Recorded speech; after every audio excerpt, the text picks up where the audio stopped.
A national freight rail strike could be possible in the next 2 weeks, according to CNN Business. The country's largest rail union, which represents rail conductors, rejected the latest tentative labor deal with freight railroads on Monday. Of the 12 rail unions, 8 voted in favor of the deal, 4 voted against it. If one of those unions go on strike, the other 11 would join and shut down the railroads. Joining us now to discuss is executive editor of the American Prospect, David Dayen. Welcome, David. Thanks for having me. All right, David, help us understand what's going on here with respect to why they rejected this agreement. I know we were talking about this earlier prior to the agreement that was negotiated by the Biden administration. They were looking for principally time off. I believe at issue was the negotiation offered up 1 day of vacation a year. That seems to have been thrown out. Was that the key issue here still, or were there other things going on?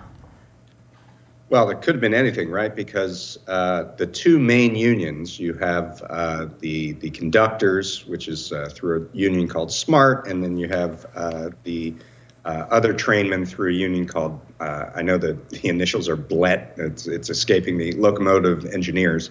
The engineers union, the BLET narrowly supported the contract, and SMART really narrowly rejected it. So it really could have been, anything on any side. Obviously, we've seen anger and frustration from rail workers for the last several years. Over the last 6 years, about 30% of the workforce has been cut. They are asked to do more with less. Capacity has been throttled. The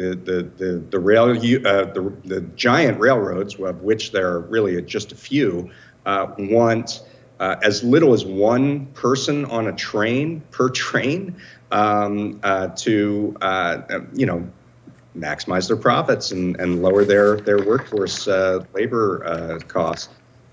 So this is sort of the culmination of really a decade of a Wall Street-led effort to maximize revenue within the rail industry.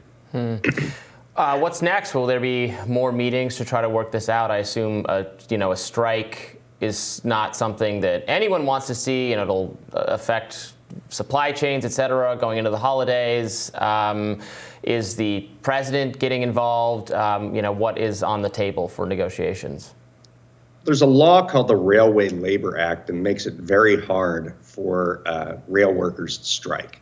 And what can be done in the near term is Congress can pass a resolution that forces the remaining holdout rail unions to accept the terms of the deal. Now, the deal was put together, as you mentioned, by something called the Presidential Emergency Board, a deal put together by, the board is put together by the Biden administration, and then they look at both sides' offers, and then they put together a compromise and ask the unions to come to an agreement. But under the Railway Labor Act, it's very hard to get any kind of labor action going because of the need to move commerce. At least that's the theory under the bill. And the last time that we saw something like this in 1991, at the last minute, Congress passed the resolution and forced the unions to accept those terms. There's already a resolution out there in Congress. It was put together by Republicans. There's a little opposition. I know Bernie Sanders opposes it, but not a whole lot. We're doing some reporting on this. Obviously, they have a very short window. Congress is not in session this week because of Thanksgiving. They really only have 1 week to put together this resolution and pass it through both houses. And the president needs to accept that. This is a president who says he's the most pro-labor president in history. Is he going to force unions back to work when the majority, even though it's 4 out of 12 unions, the majority of workers in the rail industry have rejected this contract? Is he going to force them back on the job? David, can you help us understand what the mechanism is to force them back to work?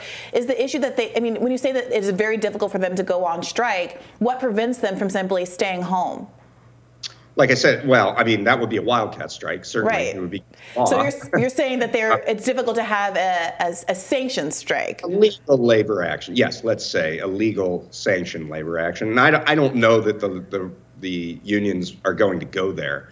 If they are forced through a congressional resolution to accept the terms of the contract, I don't know that there's enough solidarity within those particular unions to then just walk out and risk arrest and stay out of work and shut down the rail lines. It's an open question. Obviously, in theory, yes. Could they do that? Yeah, sure.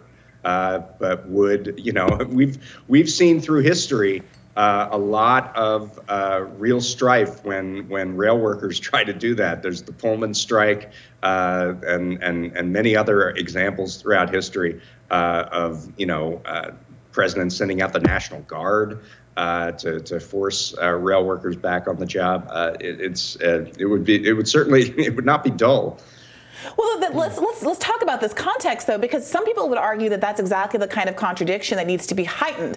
That if Joe Biden is advertising himself as the most union-friendly president since FDR, and the claims, remember, part of why this story got so much traction in a world where oftentimes union events aren't really covered is precisely because they're the kind of sympathetic worker that, generally speaking, gets a lot of attention from both parties. It's literally railway workers, the kind of profession that little kids play with in toys and aspire to be when they grow up. And their demands are so narrow, really just asking for like a modicum of days off per year as we're in the middle of the holiday season. And on top of all of that, we're seeing that this industry has had this extractive influence on it over the last decade plus, in which the number of people who are actually employed has been cut by an extreme amount. You said, I think it was 22% since 2017, and the people that are left behind are being asked to cover the gap so that elites can profit. I mean, this seems like exactly the kind of story that if I were a politician,